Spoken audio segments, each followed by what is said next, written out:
Tonight on Reporting Scotland, 1,400 people who work for the engineering company Bifab won't get paid this week because the company has a £20 million gap in its finances.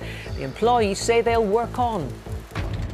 A new contract to recruit more GPs, which also aims to benefit patients who need it most. Universities say they'll make it easier for people from poorer backgrounds to get a place. Do you remember the surfer who survived 30 hours adrift at sea and swore he'd never get back on a board again? I'm going to go in now. Yeah, and the wave's just about to come, so I'm going to jump in right now. Yeah, I'm buzzing. Also on the programme, Bram Stoker's descendant retraces his ancestors' steps to the Gothic castle in Aberdeenshire.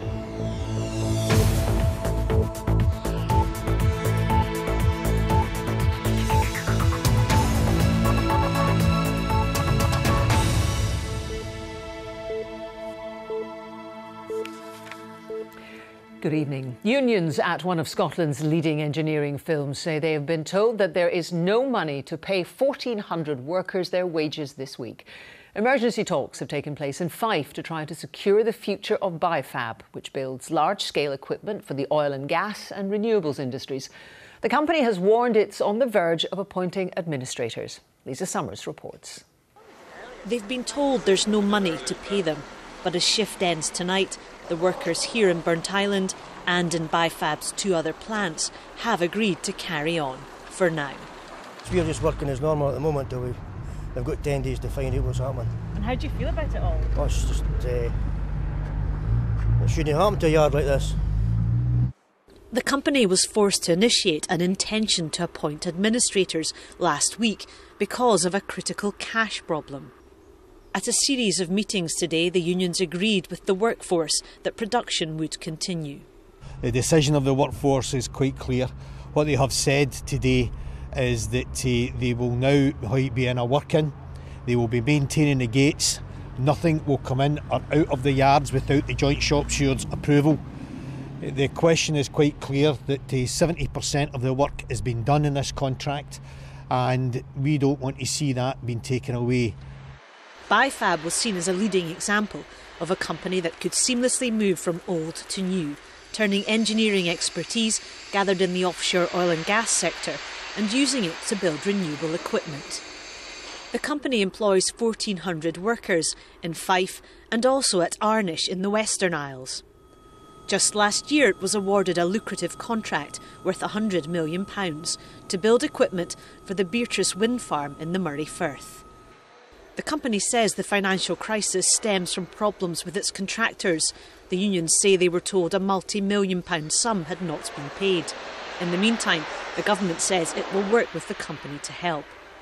Hopefully a deal can be brokered, but it will require very intense work over the next few days to try and reach a position where we can secure the future of the company. For now, the workforce are backing their employer, staying on in an effort to secure a long-term future. Big changes are being proposed for family doctors in a bid to tackle the recruitment crisis in general practice. Under the plans, new contracts will cut doctors' workloads by giving them more time with the patients who need it, while the remainder will be seen by other healthcare staff. Here's our health and social care correspondent, Shelley Joffrey. This is the future of general practice. A consultation with a nurse, pharmacist, physio, but not always the GP. This is about making sure they see the appropriate health professional, and where it needs to be a GP, then not only will they see a GP, but they will probably get longer with that GP because the GP has more time to spend with that patient that needs to see them. The new GP contract was finally unveiled after 2 years of negotiation with the British Medical Association. The hope to turn around the current recruitment crisis. There's a lot riding on this new contract. The Scottish Government's recruitment drive has barely made a difference, and a growing number of practices are being handed back to health boards because GPs no longer want the financial risk involved. This Troon practice is being handed back. Patients face uncertainty about their care. It'll mean that you don't have a sort of continuity of care with your own GP, as I believe it's locums that are going to be coming in. To lose everybody, to walk in and you get 5 brand new doctors, well, that's going to be hard to go and explain your whole history to them, you know what I mean? To cut the financial risk to GP partners, the Scottish Government's pledging an extra £30 million over the next 3 years. Well, that'll make a huge difference because we've got proposals both for those places where practices own their premises and also where they lease it, which will take out many of the risks of that for the vast majority of practices. So, for example, when it comes to owning the premises, the government will make an interest-free loan, which will make those premises cost-effective again for GPs and take many of the risks of owning that premise out of the practice's hands. At Aberdeen University, Harry Quinn is one of the few medical students hoping to enter general practice. We look after patients from cradle to grave in GP, so it's that progression that I'm really interested in, seeing a patient and kind of going along with them over their journey through their health and their whatever health problems they might have. GPs will have a month to vote on the proposals. If accepted, they'll come into force next April. Shelley Joffrey reporting, Scotland, Clydebank. A former Scottish Government minister who quit his post after admitting inappropriate actions has said he's committed to changing his behaviour. Writing for a newspaper, Mark MacDonald said he agreed to seek professional support. The SNP MSP for Aberdeen Donside resigned as childcare minister earlier this month, but said he would remain at Holyrood. An army inquiry into the death of a Scottish soldier while on a training exercise in Wales last year has found that an underlying medical condition which he was unaware of was to blame. 26-year-old Corporal Josh Hoole from Ecclefechan in Dumfries and Galloway, who was a member of the Rifles Regiment, collapsed and died during a training run in Brecon. The Army said the finding was absolutely no comfort whatsoever to it or to the soldier's family. Universities are planning changes to their admissions system to help increase the number of students from disadvantaged areas. The plans will mean less attention being paid to an applicant's exam results and more focus on the applicant's skills, experience or potential. Critics argue it doesn't go far enough and more radical action is needed. Our education correspondent Jamie McIver reports. Sarah Perrott is studying medicine. Once a place in such a prestigious course seemed an impossible dream. Her school was in a disadvantaged area, but a special university scheme opened her eyes to what she might achieve. It just showed me that you didn't have to be elite to kind of get into medicine. You could just come from what I consider to be like a normal background, work hard at school, and then of course do kind of the voluntary work and everything necessary to get in. Sarah got in because the university looked at her potential as well as her exam results, something many universities across Scotland are now doing. What you would look at an applicant's background, and that could be their family background, that could be where they've participated in their education. Your typical widening access applicant has had a more complicated, complex lifestyle than maybe somebody from your more affluent areas. And we could be seeing far more of this. Universities say they'll pay less attention in future to raw exam results. The argument is these don't always show what an applicant might achieve. Some middle-class children may have got private tuition or parental help. Some people will be coming from schools where the record of achievement in Highers isn't very good. We're making sure we recognise the effort that they've put in to achieve their qualifications by giving them the right offer to get them into university. But the Scottish Government fears the university's plans won't do enough to help.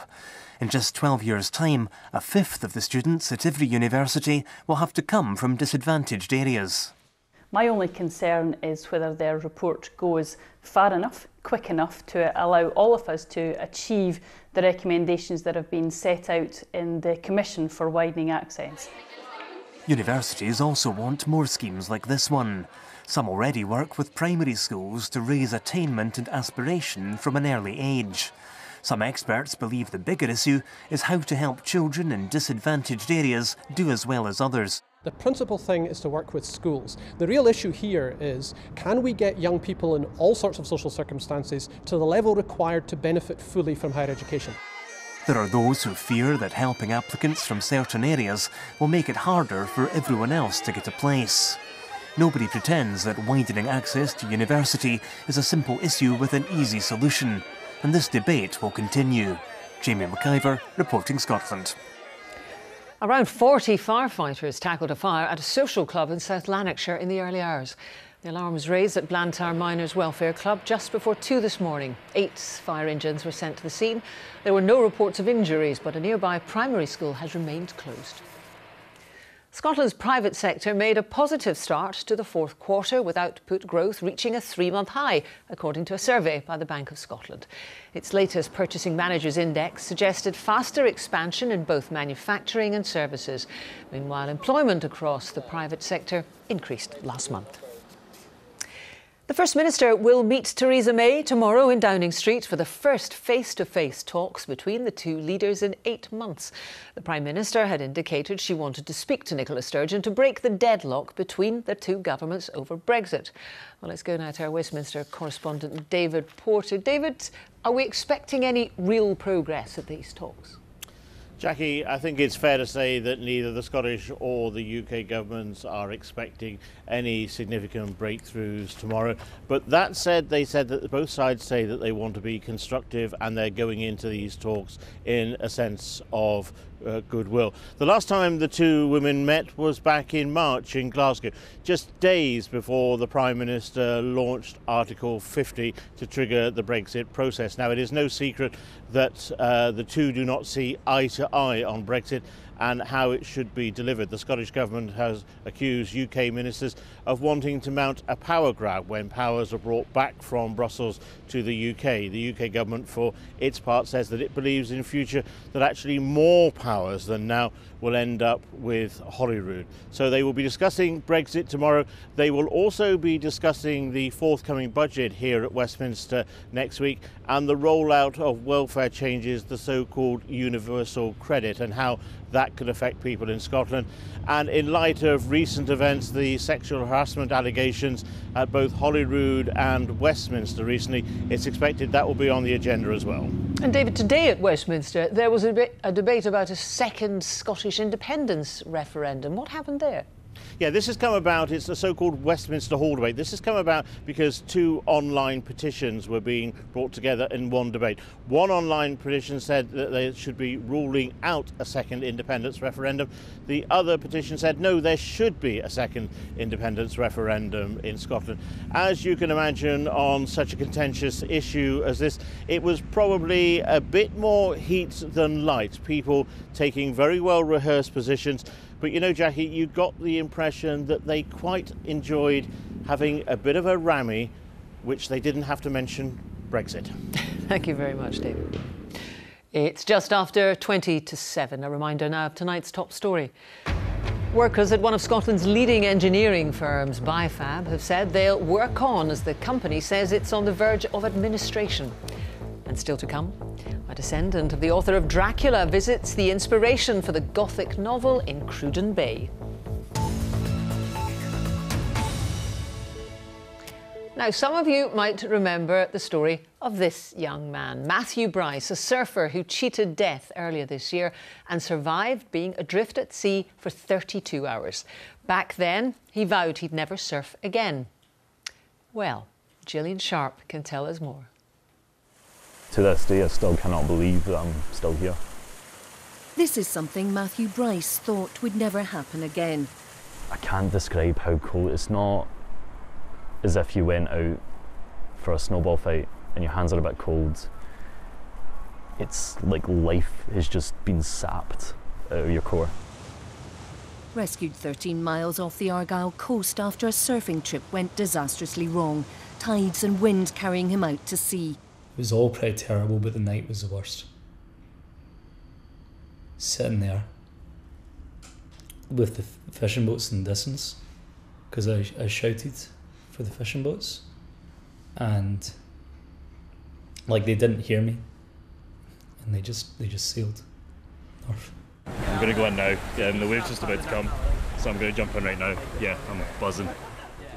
Yet 6 months on, Matthew Bryce says he's ready to get back into the water.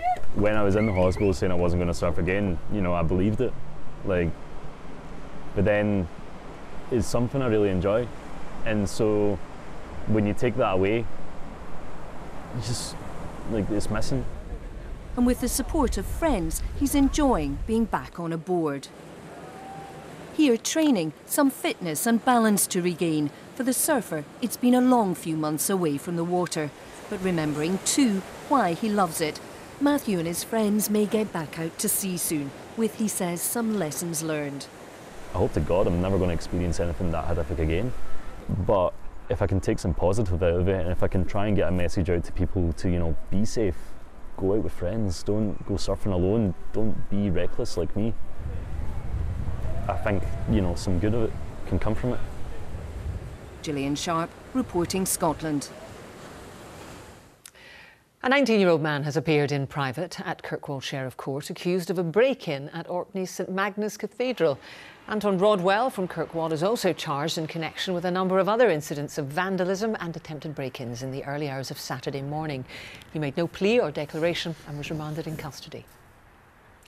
France has overtaken America to become Scottish salmon's largest export market, according to new figures. The Scottish Salmon Producers Organisation shows sales in France were worth nearly £45 million over the first 9 months of this year. That's compared to £37 million for the United States. The former Celtic and Hibernian footballer Liam Miller has been diagnosed with cancer at the age of 36. Both clubs, along with another of his former teams, Manchester United, have issued messages of support. Miller is a Republic of Ireland international and has most recently played in America. He played wonderfully well in a Champions League game one evening. It was absolutely outstanding. And yeah, the news, we'd heard about it just recently, we didn't know how bad it was. And obviously, all thoughts go out to him and his family. I think he's got 3 children as well too. Very young man, 36 years of age. It's it puts things in perspective anyway. Jamie Murray says that if he and Andy quit tennis tomorrow, they would leave no legacy in Scotland. The Dunblane brothers have been winning titles on the world stage for over a decade, but the elder sibling feels those running the game still aren't taking advantage of their success. Cerridwen Idsan can tell us more. Points that these two have dropped. Whisper it, but this was another big match for Jamie Murray on one of tennis's biggest stages. Across the net, the sport's other big brothers, the American Bryan twins. Only the year's best players make the World Tour finals.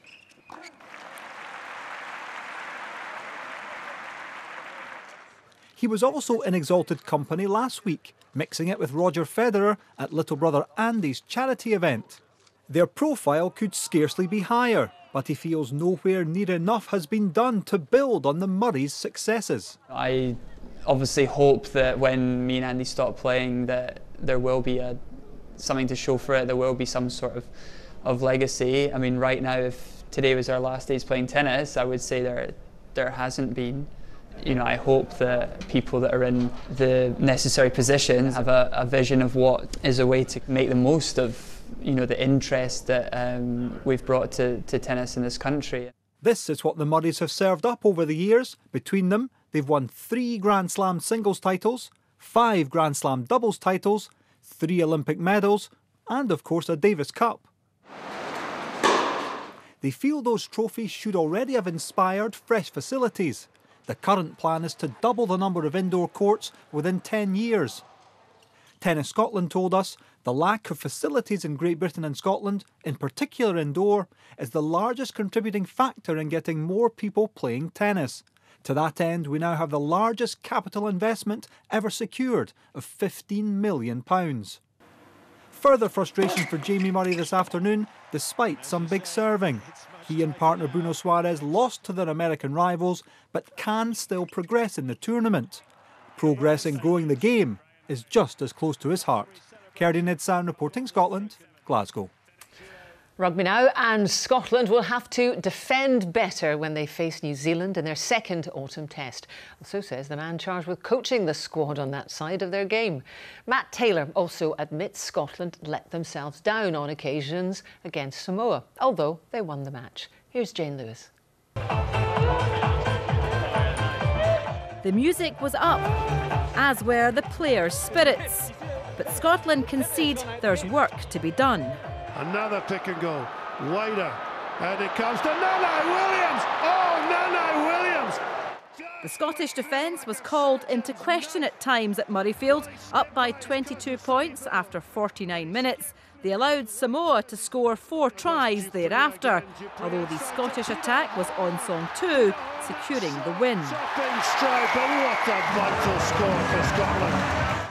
Yet a tougher test awaits Gregor Townsend's side. This Saturday, the All Blacks are in town.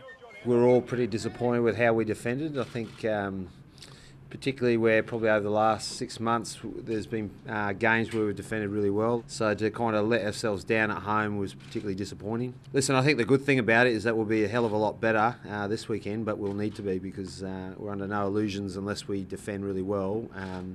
We'll come second. France know how that feels.